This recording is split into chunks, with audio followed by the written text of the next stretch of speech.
We have to. We're going to do an interview. We're going to be talking with. I told you. Oh, gosh.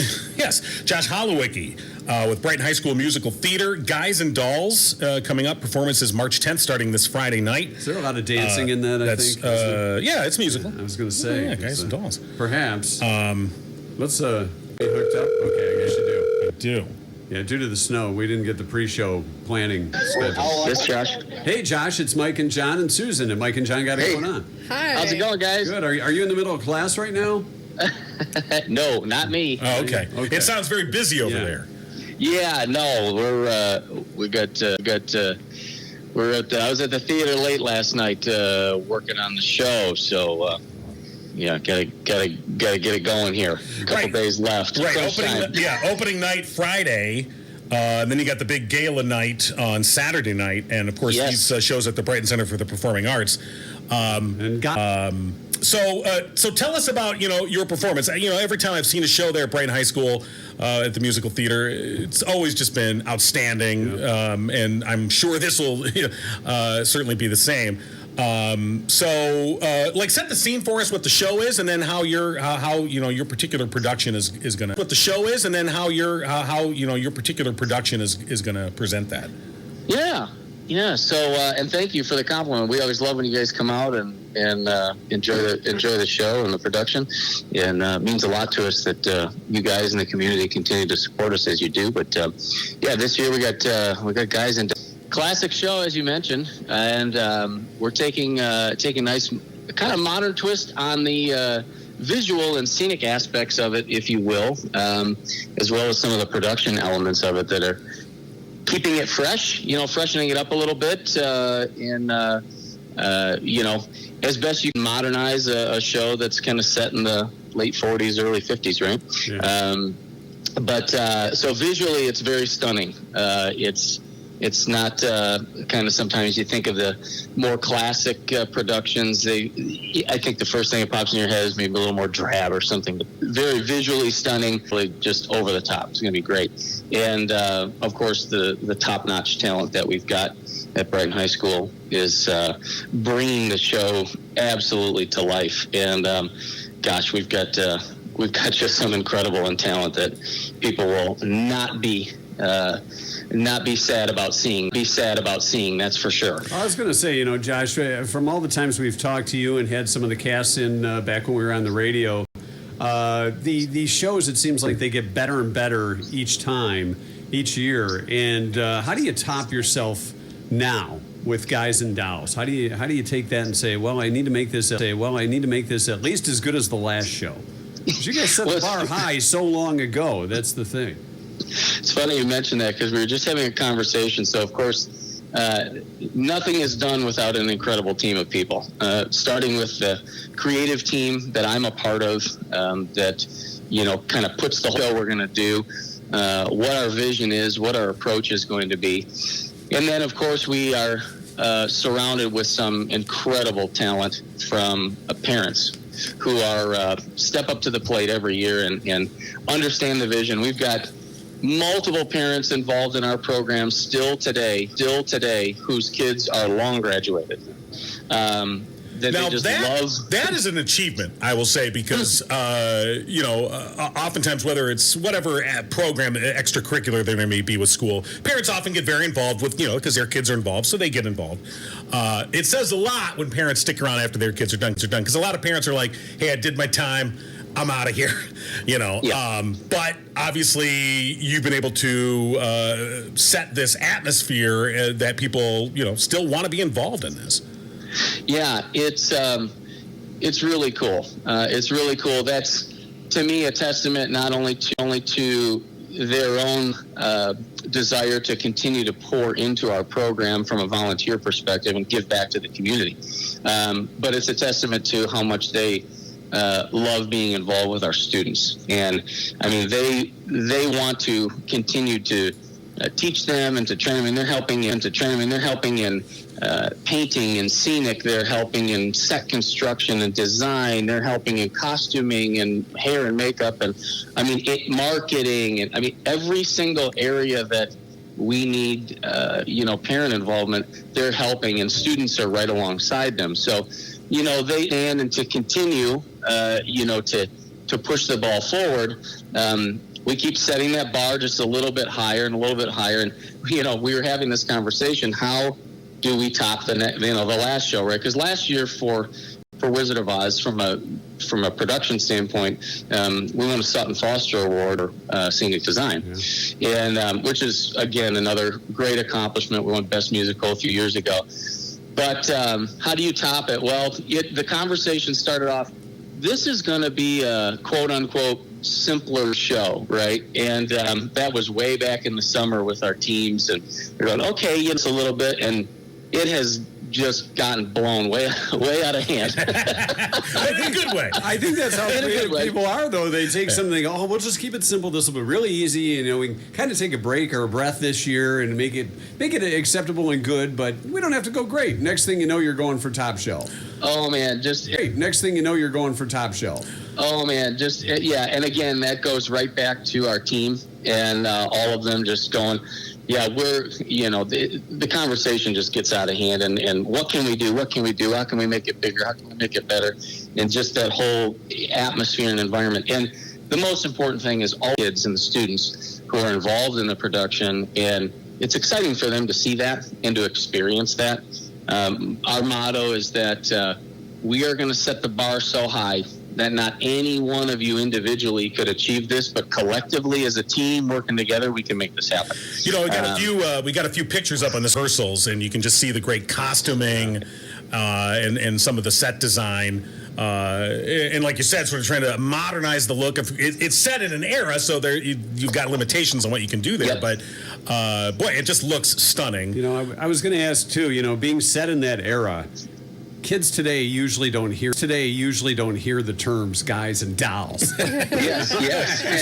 You might get, canceled. What do you mean dolls? Canceled.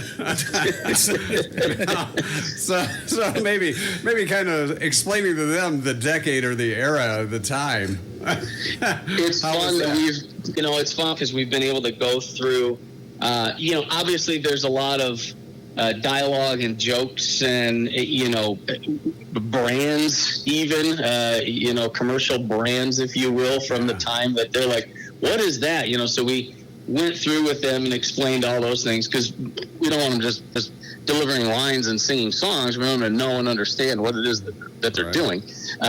We've actually brought in a dialect coach to work with them a couple times. And he's been, coaching them through. I mean, how do you have all these different accents? I mean, from New York to Chicago and that. So we've had a dialogue coach come in a couple times to really assist in adding an authentic flair to the program, right?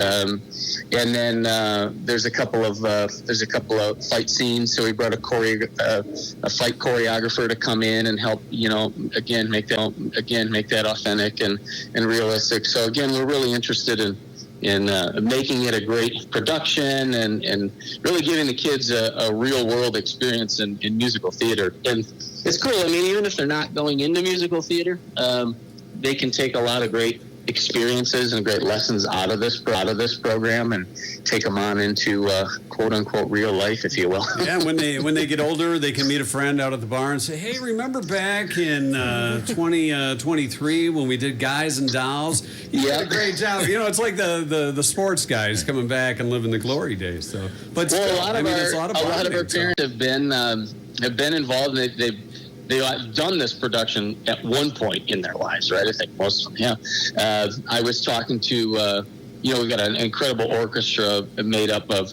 both students and professionals. Again, another really cool experience for our musicians. And one of our trumpet players who's been with us for gosh, I think since we started since we did Beauty and the Beast, which was like 10 years ago.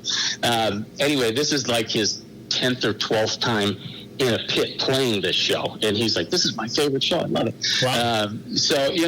I think they all have an experience with it that goes way back too.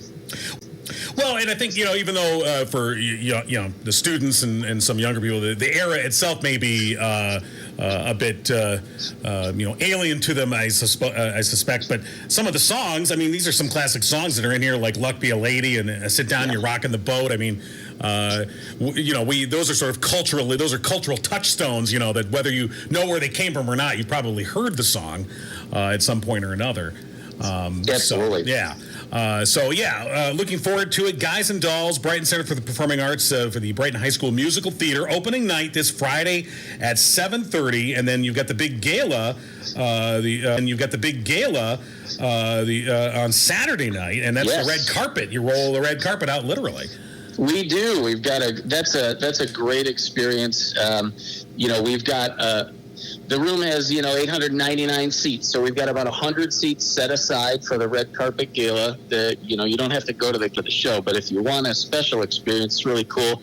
Everybody gets dressed up, a lot of tuxedos and evening gowns, and walk the red carpet, special seating, a little intermezzo fun, and then a backstage tour with the cast after the show. Get to see some of the inner workings, and then this year we've got an afterglow party for the adults only at Bourbon's, and great food and cash bar, and then live music, and it's going to be a great night. But the most important thing is a fundraiser for the musical theater program for us. Allows us to do scholarships for financial assistance and participation in the program, scholarships for kids who are going into music of any kind.